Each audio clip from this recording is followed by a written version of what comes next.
ব্যাপার রে ভগবতী, কি হয়েছে? হয়নি গো, হবে। এবার সব ভালো হয়ে যাবে, আমার মা ভালো হবে। জানো তো, ডাক্তার দাদু একজন মস্ত বড় ডাক্তারের খোঁজ দিয়েছে আমায়। বলেছে ওই ডাক্তার আমার মাকে ঠিক সারাতে পারবে। আনন্দ হচ্ছে না তোমার শুনে? বলো বলো বলো যে আমার মা এবার সেরে উঠবে। তা সেই ডাক্তার থাকে কোথায়? সে আমি জানি না, তবে ওই ডাক্তারকে আমি ঠিক খুঁজে বের করব। করবই, আমি আমার মায়ের জন্য সব পারি। তবে সত্যি তো খুব আনন্দের ব্যাপার। বড় ডাক্তার মাকে দেখবে, ওষুধ দেবে, মায়ের তারপরে সব মনে পড়ে যাবে। মা তখন বাবার নামও বলতে পারবে। আর তারপর আমি বাবাকে খুঁজে বের করব। বাবা নিশ্চয়ই আমাদের জন্য কোথাও অপেক্ষা করছে। আমি ছুটতে চলে যাব বাবার কাছে। বাবা আমাকে স্কুলে ভর্তি করে দেবে, নতুন খাতা বই কিনে দেবে, হাত ধরে স্কুলেও নিয়ে যাবে।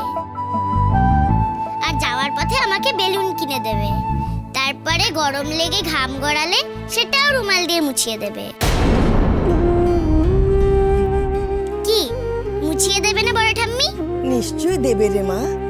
ভগবান হয়তো এই জন্যই ডাক্তারের খবর এনে দিয়েছে। ছোটবেলা থেকে তুই তোর মায়ের জন্য কত কষ্ট করেছিস। ভগবান খুশি না হয়ে কি করে থাকে বল? নিশ্চয়ই তুই তোর বাবাকে খুঁজে পাবি। হ্যাঁ রে, সেই ডাক্তারকে খুঁজবে কি করে? তার কোনো ঠিকানা জানিস? না না, সে আমি কিছুই জানি না। তবে তুমি ভেবো না গো বড় ঠাম্মি, আমি যে করেই হোক ঠিক খুঁজে নেব।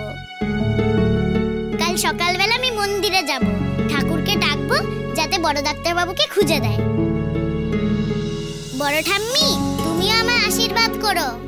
আশীর্বাদ না করে কি করে থাকি বল? তোর মতো মেয়ে যেন সব বাবা মার ঘরে জন্মায়। ঠিক আছে, আমি যাই।